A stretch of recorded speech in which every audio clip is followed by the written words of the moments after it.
رضا رضا رضا رضا رضا رضا رضا رضا رضا رضا رضا رضا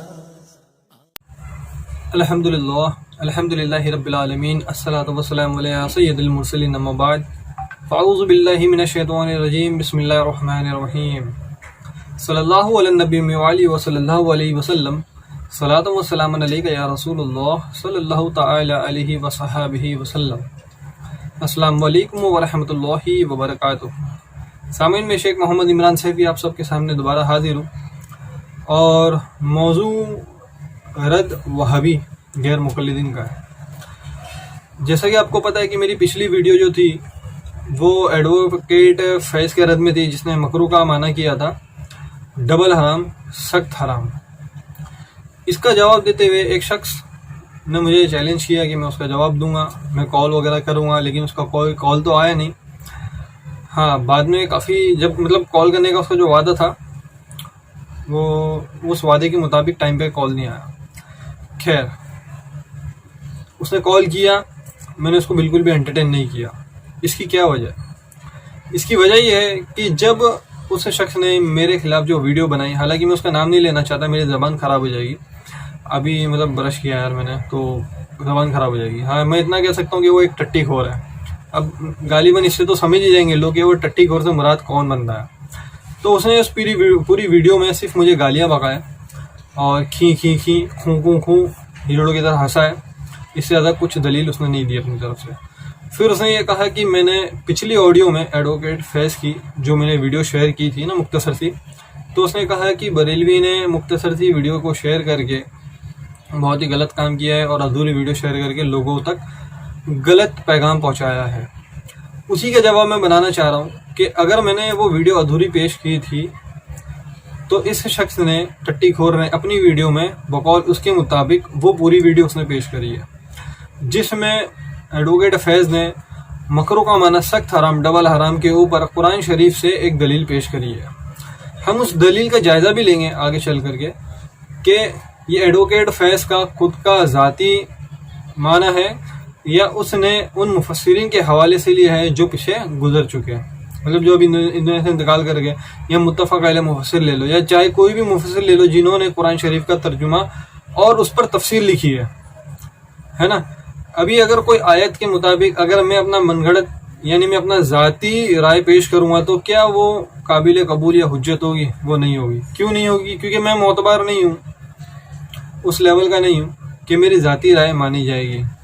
کس کی رائے مانی جائے گی؟ متفق علیہ امام کی رائے مانی جائے گی کہ انہوں نے، اسلاف نے کس طرح سے اس آیت کو، فلاں حدیث کو کس طرح سمجھا، ہم نے بھی اسی طرح سمجھنا ہے۔ لیکن اگر میں اپنی طرف سے من گھڑت تفسیریں کروں گا اور اس پہ کوئی حوالہ پیش نہیں کروں گا اور میں کہہ دوں گا کہ دیکھو قرآن میں ایسا لکھا ہے تو اس کا یہ معنی ہو سکتا ہے، یعنی میں تفسیر بالرائے کر دیا، میں نے اپنی طرف سے ایک تفسیر پیش کر دیا، اب آپ کو اس کو ماننا ہے، جبرن مانو گے کیا؟ کوئی نہیں مانے گا۔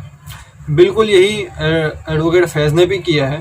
تو میں انشاءاللہ اب آپ کو وہ پوری ویڈیو بقول اس ٹٹی خور کی جو پوری ویڈیو ہے، وہ میں پوری ویڈیو آپ کو دوبارہ دکھاؤں گا۔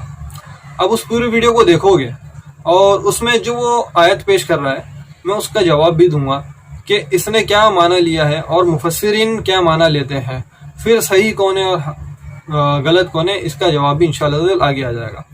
تو آپ سب سے پہلے اس کی ویڈیو سن لیں ایڈوکیٹ فیض کی۔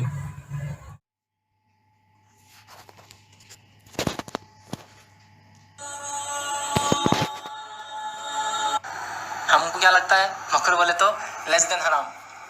شرعی اصطلاح میں مکروہ کا معنی ہوتا ہے حرام سے بڑھ کر شدید حرام، سخت حرام، جس کی حرمت پہ کراہت بھی ہو، جس کے حرام ہونے پر نفرت بھی ہو۔ سمجھ رہے ہیں؟ اچھا، جب ہم مکروہ بولتے ہیں تو مکروہ کس کے لیے؟ بولی مکروہ بولتے ہیں نا، یہ چیز مکروہ ہے، سمجھ لیجیے، بول رہے کوئی تمباکو کھانا مکروہ ہے، تو مکروہ کس کے لیے؟ کس کے لیے؟ آپ کے لیے، میرے لیے، فرشتوں کے لیے، جنوں کے لیے، کس کے لیے مکروہ ہے؟ شریعت میں کراہت، رب کو کراہت آتی ہے۔ یہاں باپ کو کراہت آتی تو کوئی کام انسان نہیں کرتا ہے، رب کو کراہت آ رہی ہے۔ مکروہ کیا مانا؟ کراہت والا عمل تو کس کو؟ مجھے اور آپ کو، اللہ کے فرشتوں کو، جنوں کو کس کو کراہت آتی ہے؟ رب کو کراہت آتی ہے نا۔ تو جو کام باپ کو کراہت آتی ہے انسان نہیں کرتا ہے، رب کو کراہت آ رہی ہے اور آپ کرا مکروہ بول کے پوری زندگی چالو ہے۔ پہلی چیز تو مکروہ ہوتا ہے سخت حرام. اس کی دلیل اللہ رب العزت نے سورہ بنی اسرائیل سورہ نمبر 17 میں 38 میں فرمایا, اور 23 سے چالو ہو رہا ہے معاملہ پورا. 23 سے لے کر 37 نمبر کی آیت تک اللہ نے گناہ گنوائے, اور ایک 10 سے 15 گناہوں کی فہرست ہے. شرک مت کرنا, والدین کی اطاعت کرنا, اس کے بعد جو ہے چوری مت کرنا, پیسہ زیادہ مت خرچ کرنا, بیجا خرچ, کم خرچ کر کے اپنے آپ کو تکلیف نہ ڈالنا, اولاد کو قتل نہ کرنا, کسی جان کو بیجا قتل نہ کرنا, زمین پر اکڑ کرنا چلنا, فہرست ہے پورے گناہوں. ان تمام فہرست کا اللہ نے کہا یہ تمام گناہ تیرے رب کے نزدیک عند ربک مکروہ, تیرے رب سے مکروہ ہے. تو خون کرنا بھی مکروہ ہے, زنا کرنا بھی مکروہ ہے, اولاد کو قتل کرنا بھی مکروہ ہے, شرک بھی مکروہ ہے.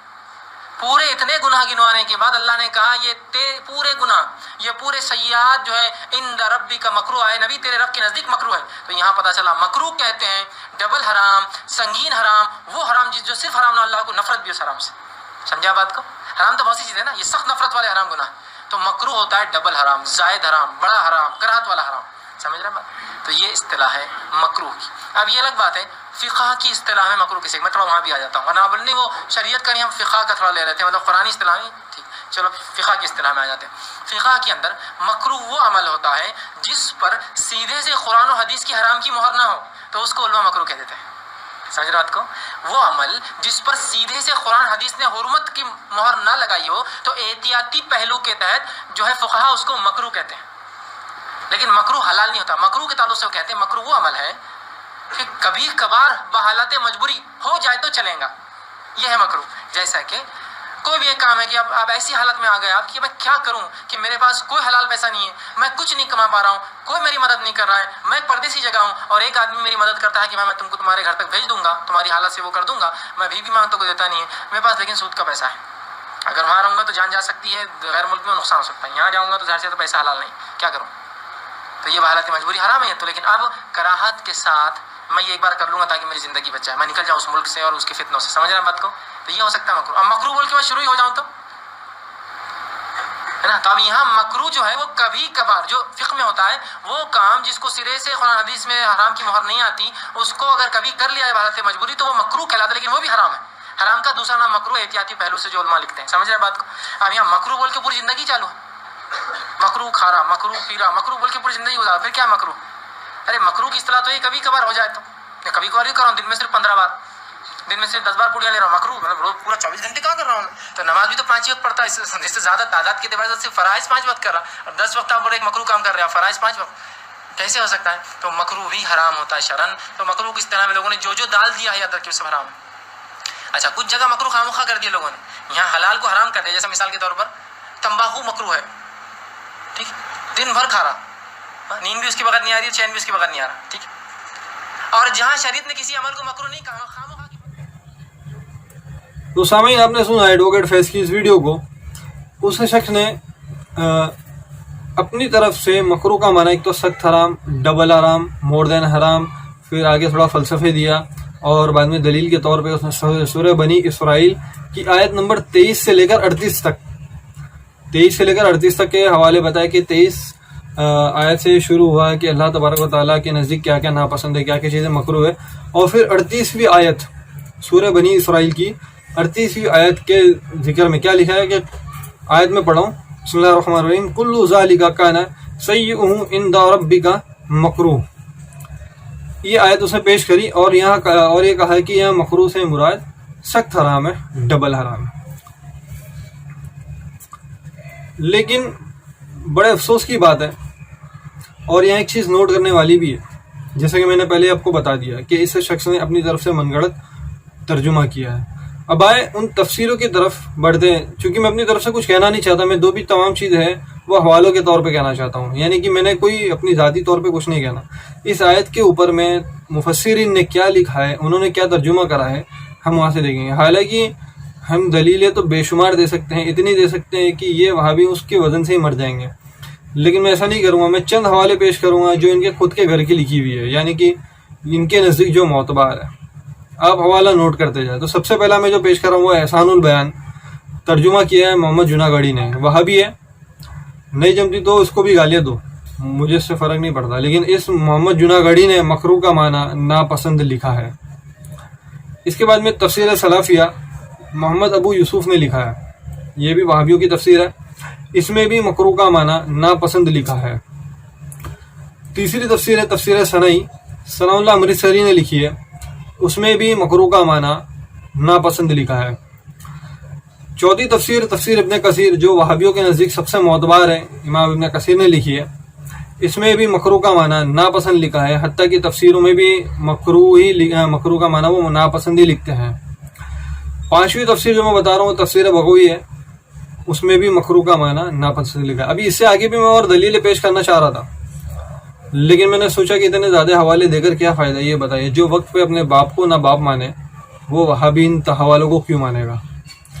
تو اس لیے بڑی مختصر تھی حوالے پیش کر دیے میں نے ان کے گھر سے، اور تفسیر بغوی الگ سے میں نے پیش کری ہے، جس میں یہ لکھا ہے کہ مکروہ کا معنی ناپسند ہے۔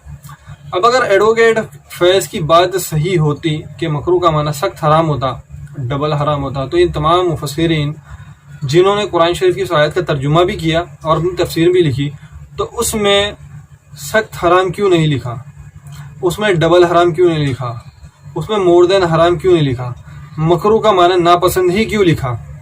جبکہ پچھلی آڈیو میں بھی میں کہہ چکا تھا کہ مکروہ کا معنی ہے، لغوی معنی یہی ہوتا ہے کہ ناپسندیدہ عمل، اور پھر مکروہ کی دو تقسیم کی تھی کہ ایک مکروہ تنزیہی اور مکروہ تحریمی، اور اس میں نے ڈیٹیل سے بتایا تھا کہ ان دونوں کا کیا کیا معنی ہوتا ہے، کہ مکروہ تحریمی کسے کہتے ہیں، مکروہ تنزیہی کسے کہتے ہیں۔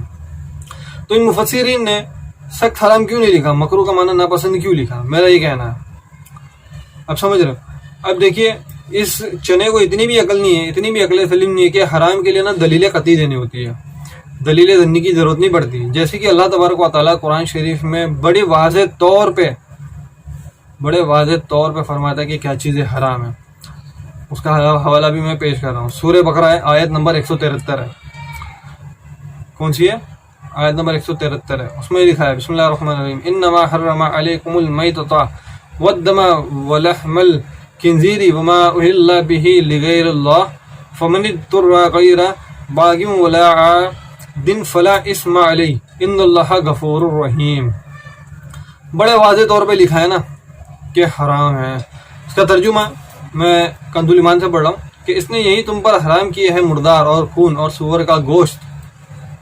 اس کو یاد رکھنا ہے ترجمے کو، مردار اور خون اور سور کا گوشت، اور وہ جانور جو غیر خدا کے نام لے کر ذبح کیا گیا ہو، تو جو ناچار ہو نہ یوں کہ خواہش سے کھائے اور نہ یوں کہ ضرورت سے آگے بڑھے تو اس پر گناہ ہے، بے شک اللہ بخشنے والا مہربان ہے۔ اب اس آیت کی ترجمہ و تفسیر میں حرام کا جو لفظ آیا ہے تو مفسر نے حرام کو حرامی لکھا ہے، کسی نے یہ نہیں لکھا کہ یہ مکروہ ہے، سخت حرام ہے، ڈبل حرام ہے، ٹیبل حرام ہے، چوبل حرام ہے، جیسے ایڈوکیٹ فیض نے اپنی من گھڑت عقلیں چلائی ہے۔ پہلا حوالہ تفسیر ابن کثیر، اس میں حرام کو حرام بولا ہے۔ دوسرا حوالہ احسان البیان جناگڑھی کا، اس میں بھی حرام کو حرام بولا ہے۔ تیسرا حوالہ تفسیر سنئی میں، اس میں بھی حرام کو حرام ہی بولا ہے، یعنی مطلق حرام کا ذکر ہے کہ یہ چیز آپ کے لیے حرام ہے، دلیل قطعی ہے نا، ایک دم صاف ظاہر ہے اس پہ حرام ہے، اور مفسر نے بھی حرام ہی لکھا ہے نہ کہ مکروہ۔ اب سامعین تھوڑے سی عقل لگاتے ہیں اور بالفرض مان لیتے ہیں ایڈوکیٹ فیض کی بات کہ وہاں مکروہ کے معنی ڈبل حرام ہے، بالفرض مان لیتے ہیں کہ مکروہ کے معنی ڈبل حرام ہے۔ تو اس نے اگزامپل دیا تھا نا کہ تمباکو کھانا اگر آپ کھاتے رہو گے تو وہ ڈبل حرام ہے، تو سوچنے والی بات ہے کہ تمباکو کھانا آپ کے نزدیک ڈبل حرام ہے، لیکن کسی مردار کا گوشت کھانا وہ سنگل حرام ہوا، وہ مور دین حرام نہیں ہے، وہ صرف حرام ہوا۔ کیسی عقل ہے وہابیوں کی، پتہ نہیں کیا کھاتے ہیں یہ دن بھر، اور کس طرح سے اپنی من گھڑت باتیں پھیلاتے ہیں اور عوام الناس کو گمراہ کرتے ہیں۔ اور ایسے جاہلوں کے چیلے بھی ہیں جو الحمدللہ ہمارا رد کرنے بھی آتے ہیں اور اس میں گالیاں بکتے ہیں اور کہتے ہیں کہ ہم نے ادھوری باتیں شیئر کری۔ چلو اس بار تو پوری باتیں شیئر کر دی، اور تمہاری جو بات ہے الحمدللہ ثم الحمدللہ قرآن سے ہی دیا ہم نے اس کا جواب، اور تمہارے ہی گھر کے تفسیروں کے حوالے سے ہم نے پیش کرا۔ اب کیا کرو گے بتاؤ؟ اس کا جواب لا کے دکھاؤ گے؟ بنا گالیوں کے تو وہاں بھی باتیں نہیں کر سکتا، اور بنا کھینکی کھوکھو ہجڑوں کی طرح ہنستے رہتے خالی۔ اگر دم ہوتا تو واقعی دلیل کا جواب دلیل سے دیتے نا، میں نے دیا نا دلیل کا جواب دلیل سے، کیا میں نے ہنسا؟ تم لوگ کی جو لائکی ہے نا وہ اسی کے کہ تم ذلیل ہونے کے ہی قابل ہو۔ خیر اب وہ ٹٹی گھور کی کیا تعریف ہی کروں، وہ ہمیشہ ٹٹی میں ہی رہتا ہے۔ اب اس سے زیادہ میں تعریف نہیں کر سکتا، ٹٹی گھور سمجھ گئے ہوں گے آپ کو کس لیول کا جاہل آدمی ہے اور کس لیول کا بے عزت شخص ہے وہ۔ اس کو بول کے میری زبان ابھی جا کے میرے کو پھر سے منہ دھونا پڑے گا کہ اس گدھے کا نام میں نے لے لیا. تو تمام سامعین سے میری گزارش ہے کہ حق کو سمجھے اور اپنی عقل نہ لگائے. اگر آپ کو ڈاؤٹ ہے کسی آیت پر تو تفسیروں کی طرف رجوع کریں. تفسیروں میں حدیثوں کا ذکر ہوتا ہے, حدیثوں کی طرف رجوع کریں اور وہاں سے سمجھیں. ایسے جاہلوں کو اپنا رہبر بنا لینا, اپنا عالم کہنا اور اسے مائک پکڑا کر کے ایک سٹیج پہ کھڑا کر دینا اور پھر وہ بک بک کیے جا رہا ہے اور اپنی طرف سے من گھڑت باتیں بھی کر رہا ہے اور ایک حوالہ پیش کر دے رہا ہے کہ یہ دیکھو یہاں پہ لکھا ہے. ابے گدھے, اگر وہ آیت ہے تو اس کی آیت کی تفسیر میں مفسر نے وہی بات کہی ہے کہ جو تو کہہ رہا ہے. ایسا نہیں ہے نا. تو کو سوچ سمجھ کے باتیں کرنا چاہیے کہ کیا مفسروں نے کہا ہے, کنہوں نے کہا ہے, کنہوں نے نہیں کہا ہے. جمہور مفسرین کے حوالے لے کر آ کہ وہاں مکروہ کے معنی سخت حرام ہے, ڈبل حرام ہے, لیکن نہیں, ایسا کچھ ہوا, ایسا کچھ بھی نہیں ہوا. اس نے اپنی طرف سے من گھڑت باتیں کری ہے جس کا الحمدللہ میں نے جواب دے دیا ہے. اور دوسری آیت کے ذریعے یہ بھی میں نے بتا دیا کہ اگر قرآن شریف میں حرام کا ذکر ہے تو وہ مطلق حرام کا ذکر کر دیا ہے اللہ تبارک و تعالیٰ نے, اور ہمیں بتا دیا کہ کیا چیزیں حرام ہے اور کیا چیزیں مکروہ ہے. اور اسی کو جنہوں نے بہتر سمجھا قرآن شریف کو, ان کے حوالے سے بھی ہمیں پتہ چلتا ہے کہ مکروہ کے کیا معنی ہوتا ہے, حرام کے کیا معنی ہوتی ہے. لیکن یہ جاہل ہے, اپنی طرف سے اپنی من گھڑت باتیں شیئر کریں گے, من گھڑت چیزیں شیئر کریں گے, لیکن حق کبھی نہیں مانیں گے. اب دیکھنا, مجھے نہیں پتا کہ یہ ویڈیو سننے کے بعد میں یہ ٹٹی خور کیا کرے گا. جو کر سکتا ہے کر لینا, لیکن دلیل کا جواب دلیل سے دے کے دکھا سکتا ہے تو بتا دینا. تمام سامعین سے میں گزارش کروں گا کہ اللہ تبارک و تعالیٰ سے دعا کرے کہ وہ ہم سب کو حق پر عمل کرنے کی توفیق عطا فرمائے, ایسے وہابیوں سے بچنے کی توفیق عطا فرمائے, ایسے لوگوں سے خاص کر ہمیں بچنے کی توفیق عطا فرمائے جو جھوٹے من گھڑت باتیں کرتے ہیں, من گھڑت ترجمے کرتے ہیں اور عوام الناس کو گمراہ کرتے ہیں. آپ کو کوئی بھی شک ہو, جیسا میں نے پہلے بھی کہا ہے, کوئی بھی شک ہو تفسیروں کی طرف رجوع کریں. نہیں سمجھ میں آ رہی تو اپنے علماء کے, جو آپ کے نزدیکی علماء ان کی طرف رجوع کریں, وہ بہتر سمجھائیں گے. لیکن ایسے لوگوں سے بچے رہے. اللہ تبارک و تعالیٰ ہم سب کا خاتمہ ایمان پر فرمائے. بسط کے نبی اکرم صلی اللہ تعالیٰ علیہ وسلم, بتوسل حضرت علی کرم اللہ تعالیٰ وجہ الکریم, بوسیلہ حضرت غوث الاعظم رضی اللہ تعالیٰ عنہ. آمین ثم آمین, اللہم آمین, وما علینا الا البلاغ المبین. السلام علیکم ورحمۃ اللہ وبرکاتہ.